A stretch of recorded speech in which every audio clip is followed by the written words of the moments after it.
Please please, gallery से कोई आवाज ना आए, गैलरी से कोई आवाज ना आए। जी रिजल्ट सुनिए।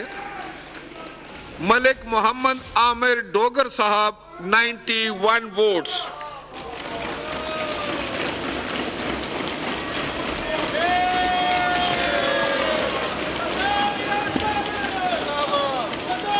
जी तशरीफ रखिए जनाब वाला,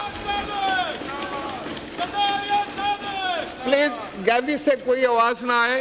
बहुत अच्छी कि सरदार याद सादिक साहब आमिर डोगर साहब से मुलाकात कर रहे हैं, बहुत अच्छी बात है, बड़ा जमहूरी अंदाज है माशाअल्लाह। मैं आप सब से कुछ गुजारिशात करने के लिए इजाजत चाहूंगा, अपनी अपनी नशिस्तों पर तशरीफ फरमा हो जाएं। सब्सक्राइब करें और बेल दबाएं ताकि कोई खबर रह न जाए।